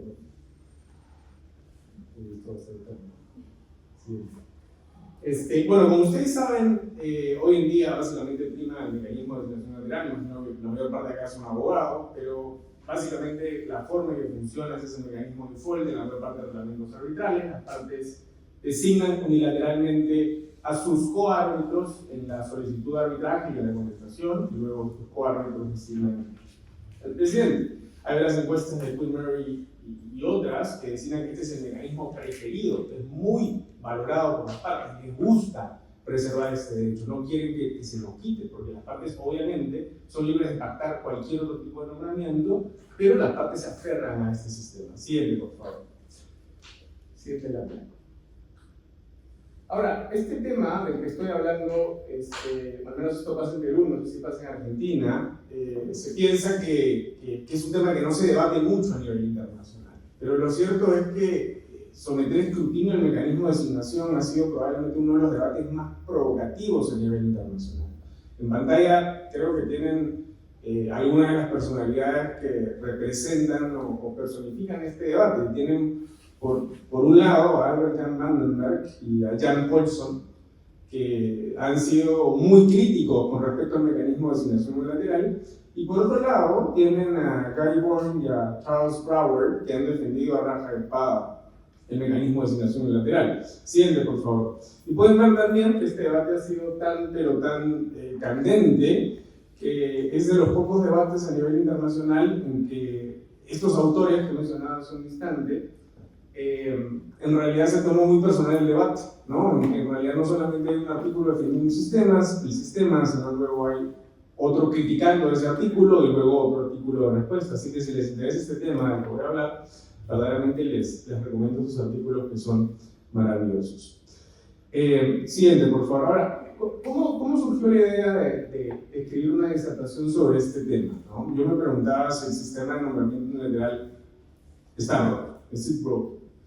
Y lo cierto es que había unas estadísticas de Redfern, ahorita podemos ver de Paulson, de Vandenberg, creo que la más conocida es la de Vandenberg, que hizo un estudio en que acreditó que casi el 100% de las opiniones disidentes emitidas en el marco de un arbitraje de inversión son emitidas por árbitros de parte. Entonces, él básicamente lo que dice es que hay un problema, ¿no? Porque en realidad se espera de que un árbitro de parte sea independiente e imparcial. Y curiosamente, cuando se revisan las estadísticas, que no solamente son las de Vandenberg cuando hizo el marco del arbitraje de inversión, sino también estadísticas de la CCI, vieron 24 laudos dictados en el marco de un año y se vio que más de solamente el 95% de esos laudos eran siempre emitidos por el árbitro de parte. Pues la pregunta que nos hacemos, ¿son verdaderamente los árbitros de parte imparciales? ¿O es que acaso hay un problema? Entonces, yo me formulé identifiqué dos problemas, si podemos pasar que son los problemas que estoy abordando en mi tesis doctoral. Y estas son las dos hipótesis, de alguna manera, que estoy estudiando actualmente. La primera es que, y esto es un claim de alguna manera que creo, es que existe una incertidumbre total hoy en día con respecto a cuál es el rol que debe cumplir el árbitro de parte. Todos, cuando hablo con árbitros, tienen muy en claro cuál creen ellos que es el rol. Y cada vez que le pregunto a alguien me dice, pero esto está clarísimo, yo tengo claro, sé perfectamente cuál es mi rol. Lo curioso es cuando le preguntas a la persona del costado, piensa algo exactamente distinto. Y cuando tú analizas esto a nivel macro, es verdaderamente un problema, porque cada quien tiene algo completamente distinto en su cabeza. Entonces lo que yo hice fue realizar un estudio que voy a compartir con ustedes en un segundo, pero esa es la primera hipótesis. Y la segunda hipótesis está vinculada con el partisanismo, ¿no? Y es estudiar el partisanismo como fenómeno. ¿Qué es el partisanismo? ¿Cuáles son sus causas? ¿Cuáles son los efectos del partisanismo en la legitimidad del arbitraje? Entonces, estos son los dos fenómenos que he estudiado, la incertidumbre y el partisanismo. Analicemos en primer lugar la incertidumbre. Siguiente, por favor. A la siguiente. Y yo lo que creo acá es que con respecto a la incertidumbre existen varias cosas inciertas. Estoy seguro que muchos de ustedes van a ver que dicen, esto no es incierto. Créanme que es incierto. Mucha gente piensa lo contrario, lo ha escrito. La primera es que si los árbitros de parte deben estar sujetos a los mismos estándares de imparcialidad e independencia que el presidente. A mí eso me resulta muy evidente, pero muchas personas no, incluso a académicas tan importantes como Katherine Rogers, que lo pone en cada uno de los artículos que publican, no están sujetos a los mismos estándares de independencia e imparcialidad. Y lo otro, que también es absolutamente incierto, esto probablemente sea menos evidente, es, ¿tienen los árbitros de parte funciones especiales para con las partes que los nombraron? ¿O no les deben absolutamente nada? ¿Tienen algún rol especial para con ellos? ¿O no? Con respecto a esto, cada vez que le formulo la pregunta a alguien, cada uno me da una respuesta absolutamente distinta. Y tercera pregunta, en caso estas funciones especiales existan, ¿cuáles son? Entonces, yo realicé un estudio de la literatura, ¿no? Perfecto. Y de alguna manera leí, espero, la mayor parte, ojalá casi todo lo que se ha escrito con respecto a este tema, ¿no? Y ahí pueden ver en pantalla cuáles son estas funciones especiales a las que me refiero. Muchísimas personas lo que defienden es que uno de los roles del árbitro de parte, con la parte que lo nombró, es ser una especie de intérprete, ¿no? Intérprete cultural de alguna manera. Es bastante evidente de que usualmente una parte, ¿no es cierto?, nombra a alguien con quien tiene cierta proximidad cultural. Yo creo que está muy bien que ese árbitro, de alguna manera, si es que el presidente no logra entender algo por una cuestión vinculada a cultura, y digamos, se la aclare. Yo creo que es muy importante que lo haga. La pregunta es, ¿ese es un deber que tiene únicamente con la parte que lo nombró? Es decir, si surge por alguna razón ese mismo problema con la parte que no lo nombró, entonces el árbitro se queda callado. Yo creo que, desde mi punto de vista, yo creo que absolutamente no existe ninguna función especial. Obviamente, es más probable que esto pase con la parte que lo nombró, porque lo ha nombrado por alguna razón, pero si surge con la otra parte, yo no creo que esta sea una función especial. Es una función hacia las dos partes. Otra, y probablemente esta es la función especial más realizada por la doctrina, es que se enmarca en el momento de la deliberación. Y se suele argumentar que el árbitro de parte tiene la función especial de poner sobre la mesa todos los argumentos de la parte que lo nombra. Esa es su función especial. Y eso lo dicen innumerables personas. A mí me preocupa particularmente, respeto mucho a la gente que piensa que ello es así, pero yo, si se acepta que esto es así, ello implica aceptar también que el árbitro de parte le debe algo a la parte que lo nombró.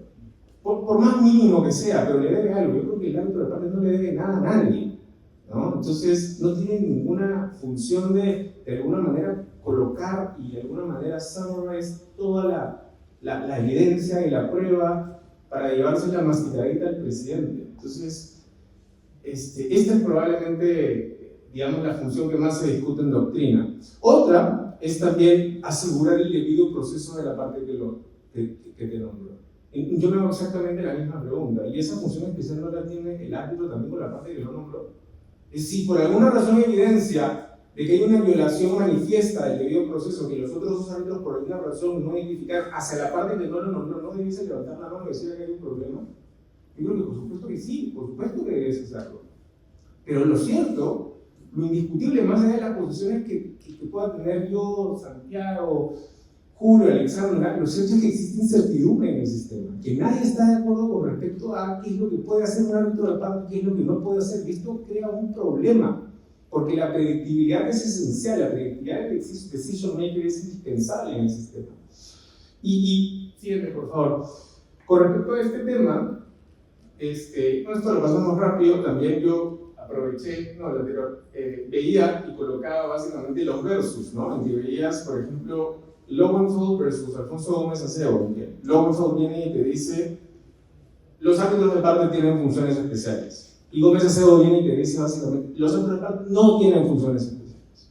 Y ahí tienes básicamente un montón de aceleraciones en la doctrina, en que un autor te dice una cosa y luego encuentras un extracto de una persona que te dice exactamente lo contrario. Eso es lo que acredita claramente es incertidumbre con respecto a cuál es el rol del árbitro de parte. Y ahora les voy a poner algunos ejemplos interesantes. Es una encuesta que realicé hace algunos años. Pasemos a la siguiente, por favor.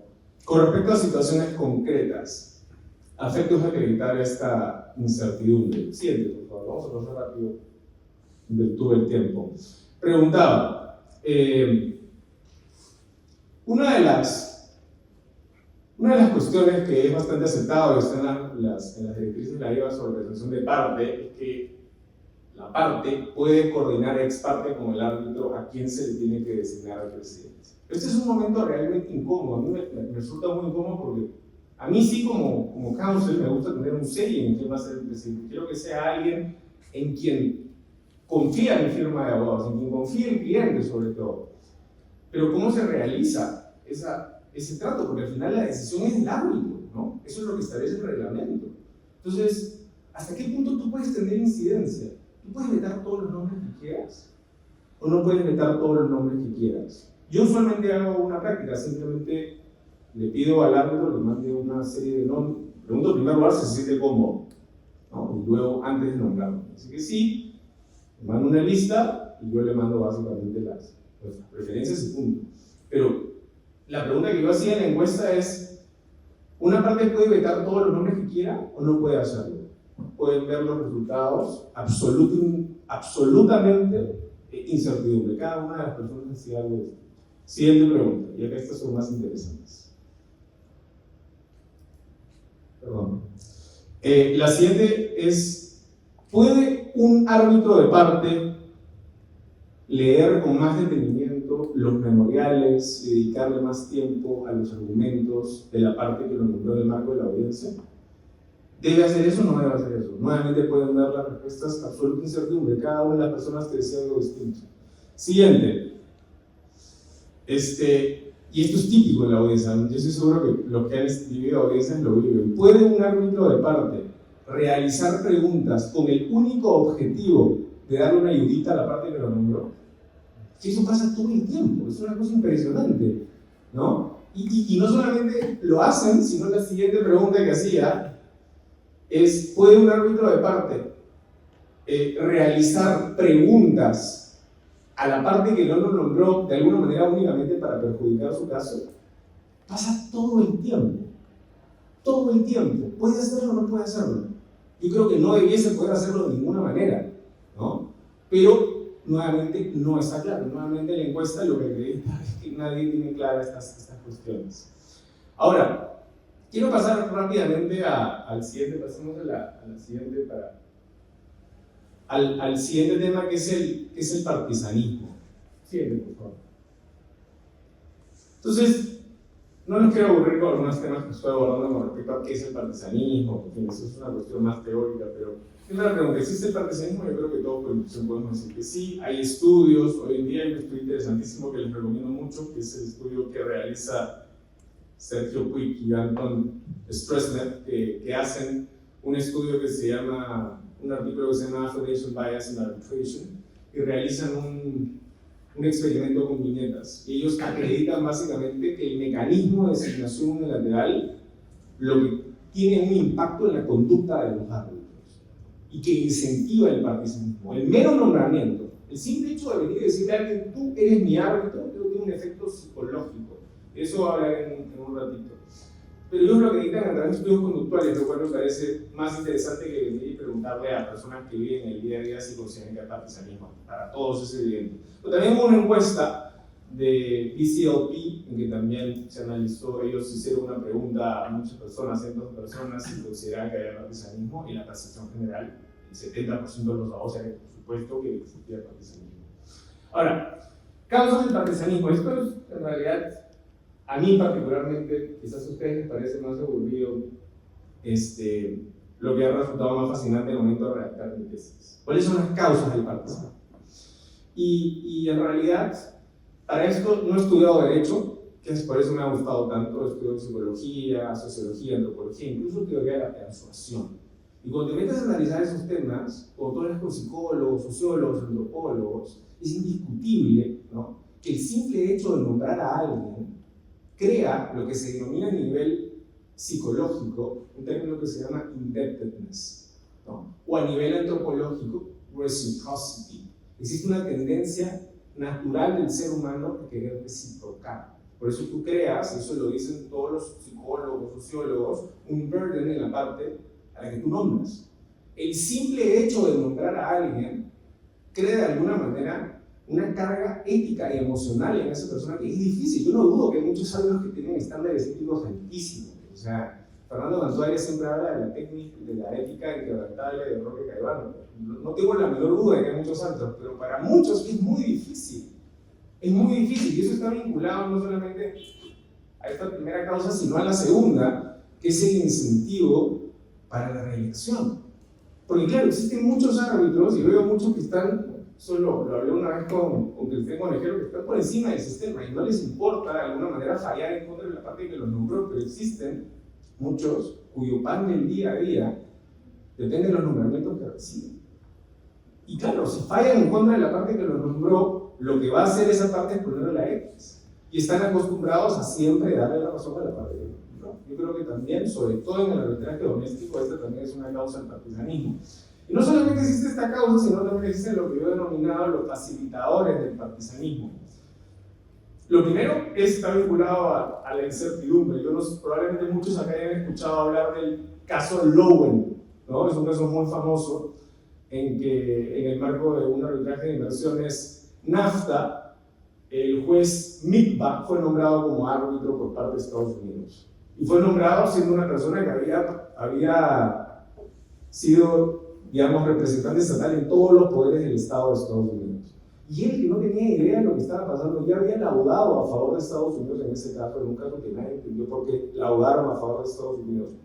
Le preguntaron en un simposio y él contó sin ninguna vergüenza cómo fue su entrevista, ¿no? Y cómo fue su entrevista, y él básicamente él cuenta que le dijeron, pues, si perdemos este caso, vamos a perder NAFTA. Y él en MIPA responde, uy, si me lo pones en esos términos, escúchame. Eso sí me impresiona, eso sí me impresiona. A mí me parece alucinante que esas cosas pasen en el día a día en el marco del arbitraje. Esta persona no tenía ni idea de cuál era su rol, de que tenía obligaciones de imparcialidad e independencia, con lo cual el hecho de que exista tanta incertidumbre, yo creo que también es un facilitador del partisanismo. Voy a pasar de frente al tercer facilitador, creo que es el más interesante, y yo creo que también hay un tema de incapacidad de detección e impunidad. O sea, yo particularmente que participo como counsel en arbitrajes, veo el partisanismo todo el día, pero probarlo es complicadísimo. O sea, es muy evidente para las partes que están en el procedimiento, ver un árbitro que realiza una pregunta para fortalecer el caso de la parte que lo nombró o para perjudicar el caso de la contraria, pero probar eso verdaderamente, sobre todo con árbitros sofisticados, es muy difícil. Yo sí veo que existe muchísimo partisanismo y que esas conductas no son sancionadas. Y como eso es un análisis económico puro, cuando no hay sanción, cuando la capacidad de detección es difícil, entonces estas conductas siguen ocurriendo.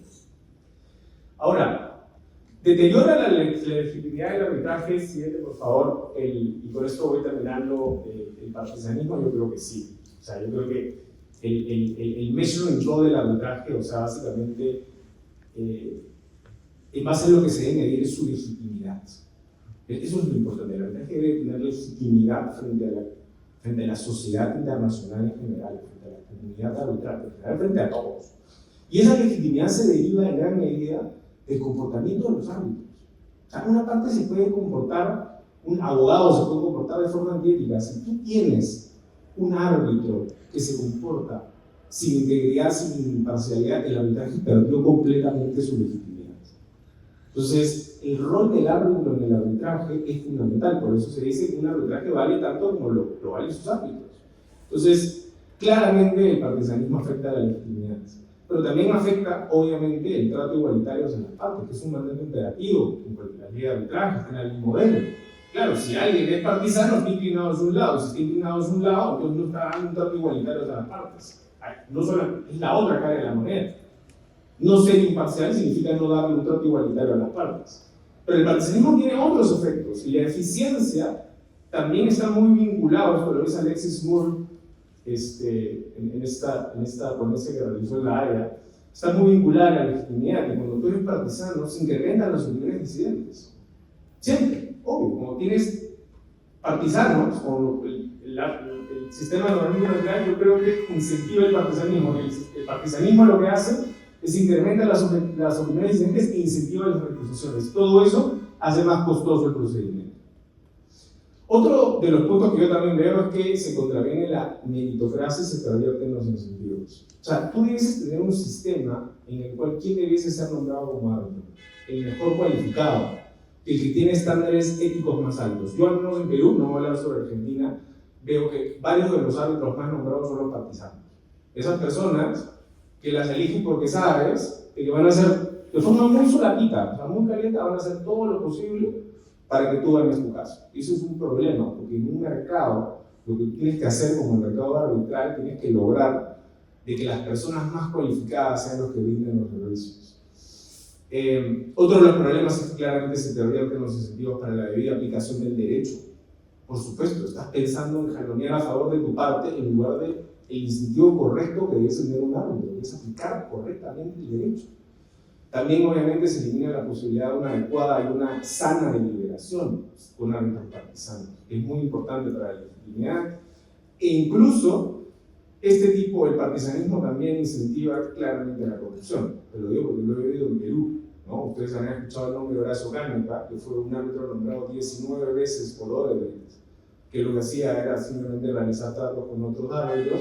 Entonces, yo siempre he dicho, el sistema de nombramiento unilateral, si no existiese el sistema de nombramiento unilateral, el problema de Odebrecht y el arbitraje en Perú no hubiese ocurrido, Fernando Nogueras no hubiese terminado en la cárcel, ¿no? Entonces hay un problema. Yo creo que el sistema de nombramiento unilateral tiene muchas virtudes, le da mucha confianza a las partes, también tiene algunos problemas, de los que al menos es importante ser consciente. Con eso termino. ¿Cuál es mi propuesta? Yo creo, en primer lugar, y esta por suerte creo que no es tan controvertida, es que creo que la IVA o alguna institución arbitral podría hacer un texto muy interesante, tal y como ha hecho varios otros, unas reglas de la IVA con respecto, que regule de alguna manera. No, regule es una palabra que no es adecuada, que a mí brinda algunas guías con respecto a qué cosas puede hacer y qué cosas no puede hacer un árbitro de partes. Hay que brindar más claridad, nadie tiene claro nada. Dus and don'ts. Esto lo puede hacer, esto no lo puede hacer. Yo creo que sería interesantísimo y eso le daría mucha legitimidad en el arbitraje. Entonces, eso de cajón. Y a mí particularmente, este es un gusto personal, eso no lo voy a poner en la disertación porque es muy atrevido. A mí me gusta mucho más el sistema de strike and rank, que algunos de ustedes deben conocer, el sistema de nombramiento unilateral. Un sistema en el cual los árbitros no sean elegidos a dedo cada uno por una parte, sino que los tres árbitros no sean elegidos por el Estado, ¿no? Sino que sean elegidos por ambas partes. Ambas partes lo que hacen es elaborar una lista, pueden tachar algunos, rankean otros, se intercambian y las personas mejor rankeadas son las que constituyen el tribunal arbitral.